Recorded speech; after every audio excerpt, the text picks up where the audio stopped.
Hoy vamos a ver interacción de la radiación con la materia.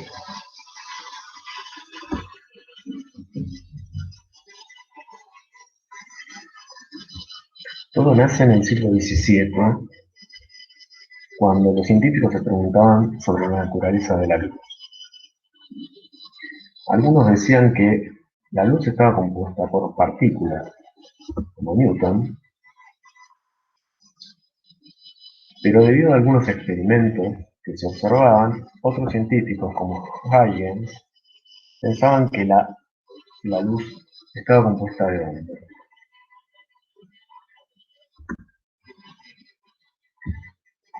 A partir de ciertos experimentos de interferencia y difracción, la idea de ondas empezó a tomar fuerza frente a la idea corpuscular o de partículas de Newton.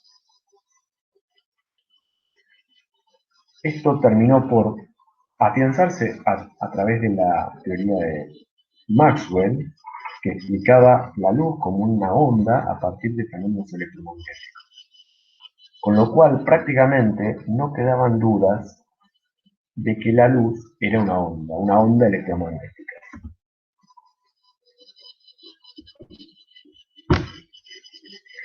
Sin embargo, algunos experimentos a finales del siglo XIX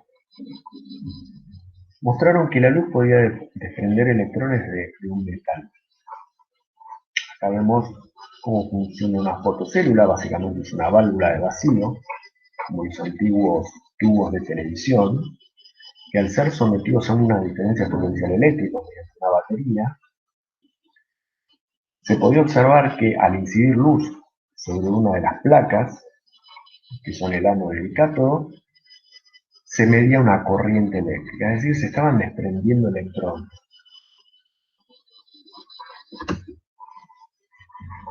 Lo que llamó la atención no era este fenómeno en sí, sino la manera en que se comportaba. Por la física clásica, uno esperaría que cuanto mayor la intensidad de la luz, es decir, cuanto mayor la amplitud de esa onda electromagnética, los electrones saldrían con mayor velocidad. Sin embargo, lo que se observaba era que mayor intensidad de luz no generaba mayor velocidad de los electrones, sino que generaba mayor cantidad de electrones.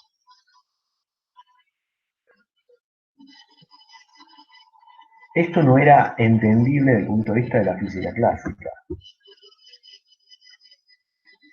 Lo que se observó era que a medida que aumentaba la frecuencia de la luz, es decir, cuando cambiaba el color, los electrones aumentaban su velocidad. Esto no se puede explicar desde el punto de vista de la física clásica. Hasta que en 1905, Einstein, siguiendo las ideas que había propuesto Max Planck, de acuerdo a lo que vimos en la línea anterior, postuló que la absorción de la radiación y la emisión se realizaba a través de paquetes. O sea que la luz se comportaba como un paquete, o sea, en definitiva que la luz se comportaba como una partícula, a la que se le dio el nombre de fotón. Einstein postuló de que la energía de un fotón era proporcional a la constante de Planck, que vimos en la clase pasada, 6,63 por 10 a la menos 4 joules por segundo, por la frecuencia de la radiación, o sea, por la frecuencia de la banda luminosa, es decir, por la letra nu. Si no es una B corta, si no es una letra nu, la letra G. Y se usa para la frecuencia. Puede ser la nu o la F. Es decir, que Einstein generalizó la idea de Planck. Planck pensaba que la materia podía absorber energía en forma de paquetes. Einstein generalizó eso diciendo que no solo la materia absorbía y emitía energía en forma de paquetes, sino que la radiación misma se comportaba como paquetes o como partículas. Para explicar la emisión de electrones por parte de un metal, o sea, para explicar el efecto fotoeléctrico, con lo cual le valió el premio Nobel, él postuló la siguiente ecuación. La energía cinética máxima del electrón, es decir, esto representa la energía con la que va a salir el electrón, va a ser igual a la energía de la radiación, que viene de acá, energía del fotón, H por F o H por U, menos una cierta función trabajo que depende del material en el que está impactando la luz. Puede ser potasio, cobre. Es decir que un electrón se va a desprender, o sea, la energía cinética va a ser mayor a cero cuando la energía del fotón supere a la función trabajo del material. Recordemos que la energía cinética de física clásica es un medio de la masa por la velocidad al cuadrado. Es la energía del electrón. Esta va a ser la energía del fotón y esta es la energía con el que el material tiene retenido al electrón.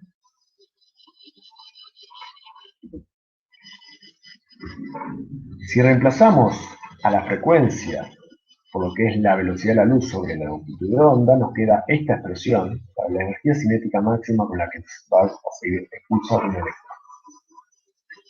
La energía cinética máxima, o sea, un medio de la masa por la velocidad al cuadrado, va a ser la constante de Planck por la velocidad de la luz en metros sobre segundo, sobre lambda, la longitud de onda en metros, menos la función trabajo, que puede ser en joules.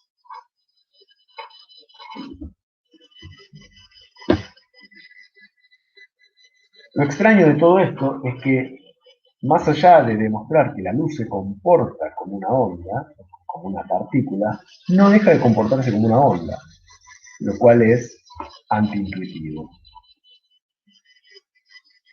ya que la onda es un fenómeno extendido y toma sentido cuando se toma una región amplia del espacio, y por el contrario, una partícula es un fenómeno localizado.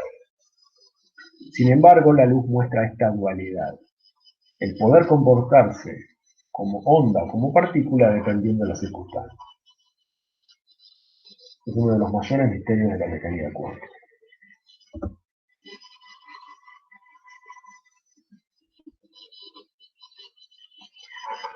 Por una cuestión de practicidad, en vez de hablar de joules, de la energía a estos niveles, debido a que son valores muy pequeños, se habla del electronvolt, que es la energía que adquiere un electrón al ser acelerado bajo una diferencia potencial de un volt, o sea, bajo un voltaje de un volt. Con lo cual, un electronvolt es 1,602 por 10 a la menos 19 joules, es decir, 1,602 coulombios por un voltio. 1,602 por 10 a la menos 19 es la carga del electrón multiplicada por un volt, nos da un joule.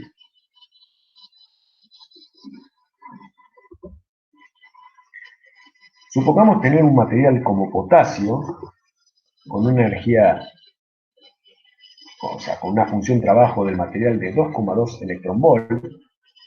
Si lo queremos pasar, debemos multiplicar 2,2 por 1,602 por 10 a la menos 19 para que nos den joule, en el cual incide un fotón de luz roja. Es decir, haciendo la cuenta, Hc sobre lambda, o sea, usando que lambda es 700 por 10 a la menos 9 metros, o sea, 700 nanómetros, equivalentes a 1,8 electronvolt, lo que se observaría, debido a que la energía del fotón es menor a la función trabajo, de acuerdo a la ecuación de Einstein, no vamos a tener fotoelectrones despedidos. Por el contrario, cuando tenemos un haz de luz verde, de aproximadamente 550 nanómetros, y cuya energía es 2,3 electronvolt, vemos que esa energía es mayor a la función trabajo del potasio, lo cual nos dejaría sobrantes 0,1 electronvolt que transformados en velocidad nos darían 1,5 por 10 a la 5 metros por segundo para el electrón. Es decir, los 0,1 electronvolt lo pasamos a joules, multiplicando por 1,602 por 10 a la menos 19, y al igualar a un medio de la masa del electrón, que esa la vamos a poner de dato, por la velocidad al cuadrado, podemos despejar la velocidad del electrón. Pero siempre poniendo obviamente la masa del electrón. dado que la luz no tiene masa. Esto nos tiene que quedar claro. Como último ejemplo, si incide un haz de luz violeta de 400 nanómetros, cuya energía es 3,1 electronvolt, la energía sobrante para el electrón sería 3,1 menos 2,2, sería 0,9 electronvolt, que corresponden a una velocidad de 6 por 10 a la 5 metros por segundo. Como podemos ver, debido a que el electrón tiene una masa muy baja, son velocidades altísimas. No son la velocidad de la luz, pero para hacer materia son velocidades muy altas. Son 600 kilómetros por segundo en el caso del fotoelectrón expulsado por la luz violeta y 150 kilómetros por segundo para el electrón expulsado por la luz verde. ¿Qué generaría un haz de mayor intensidad de luz verde?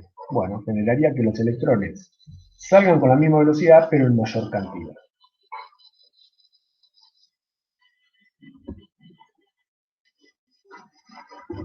Un fenómeno más moderno es el efecto fotovoltaico, que como vamos a ver da origen a la energía solar. Para entender un poquito el fenómeno fotovoltaico, el efecto fotovoltaico, nos remitimos a los tipos de materiales, desde el punto de vista eléctrico. Tenemos que los aislantes, como la goma, el vidrio, el plástico, la madera, no conducen electricidad, mientras que los conductores, o sea, los metales, cobre, hierro, sí la conducen. En el medio tenemos lo que se llama los semiconductores. Son materiales intermedios entre los aislantes y los conductores. Por ejemplo, tenemos el germanio y el silicio, o sea, la arena común, que tienen 4 electrones en su banda de valencia. Esto les da una propiedad especial desde el punto de vista eléctrico que hace que no sean ni aislantes ni conductores. Para darles una utilidad práctica se les genera lo que se llama un dopado, o sea, se contamina al material puro de silicio, por ejemplo, con elementos a los que les sobra un electrón en la banda de valencia o que les falta un electrón. Por ejemplo, si ponemos boro en una red cristalina de silicio, al boro le falta un electrón, es decir, lo visualizamos como un hueco en el material, un hueco desde el punto de vista de que falta un electrón. Y por otro lado, cuando contaminamos al material silicio con, por ejemplo, fósforo, que tiene 5 electrones en la banda de valencia, tenemos un electrón libre. Es decir que este material contaminado con boro va a tener falta de electrones, o sea, va a tener exceso de huecos, mientras que el material contaminado con fósforo va a tener exceso de electrones, o sea, va a tener electrones libres, lo cual lo va a hacer similar a un conductor eléctrico. A material tipo P, debido a que queda más positivo, se lo llama tipo P, mientras que al material contaminado con fósforo se llama tipo N, debido a que queda más negativo por el exceso de electrones. Al aplicar un voltaje dentro de un material tipo N, van a circular electrones, mientras que lo extraño es que en un material tipo P, lo que va a circular en sentido opuesto van a ser los huecos. Porque al poner, por ejemplo, positivo a la izquierda y negativo a la derecha, el electrón va a tender a saltar al lugar del hueco, dejando un hueco detrás. Con lo cual se produce una corriente de electrones, en este caso de derecha a izquierda, y una corriente opuesta de huecos de izquierda a derecha. Solo en un semiconductor puede haber corriente de huecos.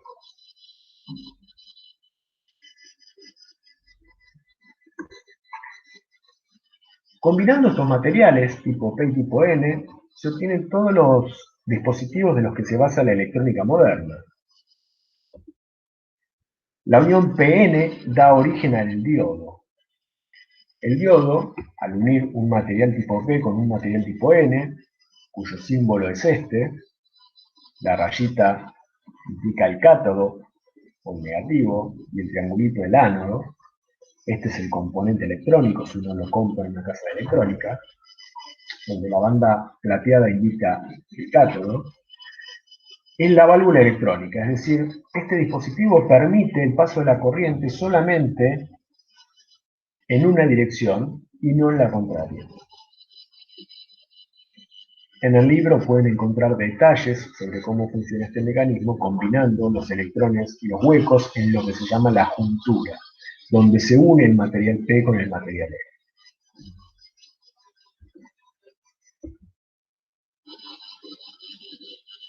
Modificando un poco los materiales con los que hacemos un diodo, logramos lo que se llama el diodo LED, el famoso diodo LED.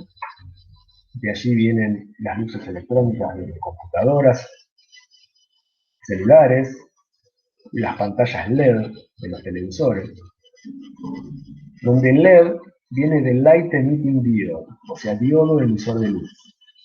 Y lo que produce es que al saltar los huecos desde un material P a material N, van a emitir un electrón, un fotón. Es decir, se va a producir el efecto contrario a lo que sucede en una celda fotovoltaica.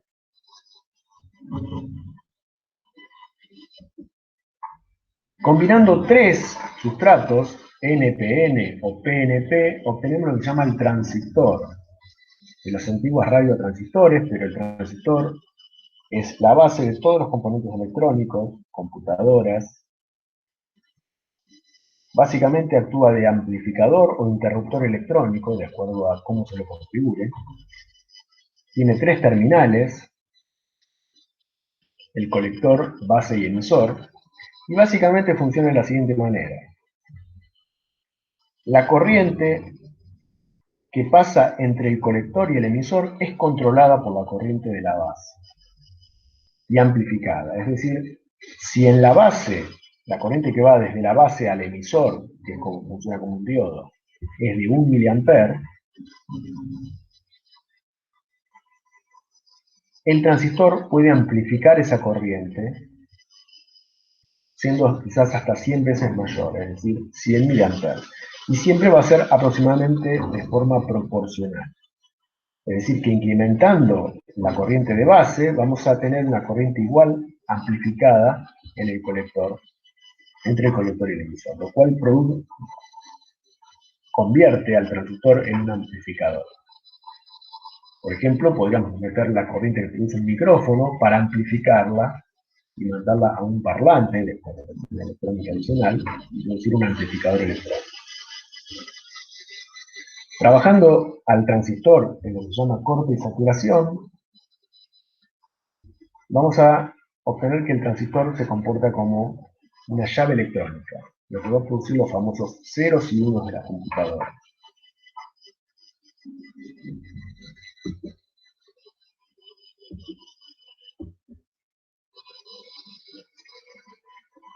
Cuando estos componentes se integran a altísimo nivel de miniaturización, obtenemos los microchips, que dan origen a lo que es el núcleo, el corazón, el cerebro de las computadoras, los celulares y todo eso. Es decir, en un microchip podemos tener millones y millones de transistores, diciendo que el chip tiene el tamaño de una uña. Llegamos finalmente a lo que se llama celda fotovoltaica, o sea, es una juntura PN que funciona de alguna manera inversa al LED. En esta unión PN, cuando llega un fotón, desprende un electrón produciendo un voltaje.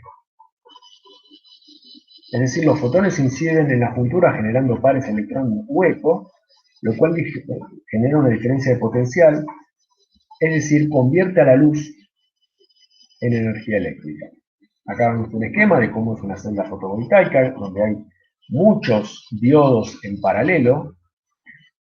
Tenemos el silicio tipo P, la juntura y el silicio tipo N, donde vemos cuando llega el electrón se genera un par hueco-electrón, que va generando una diferencia potencial. No nos vamos a detener en los problemas en este mecanismo, lo damos a modo informativo, si nos vamos a concentrar en la ecuación de Einstein del efecto.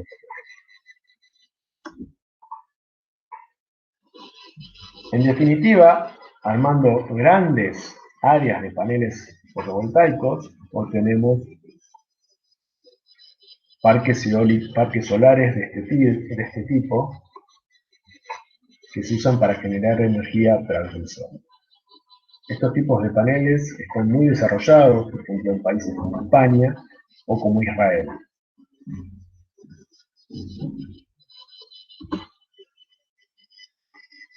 Finalmente, como ejemplo, tenemos la clorofila, en donde en este caso la llegada de un fotón genera una cadena de reacciones químicas y fotoquímicas que sirven para descomponer las moléculas con las cuales funciona la planta.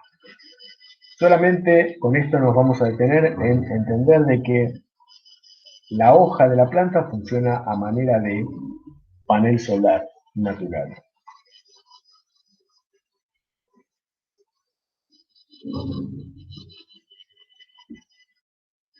Con esto terminamos la clase y las teóricas de la cruzada de física aplicada.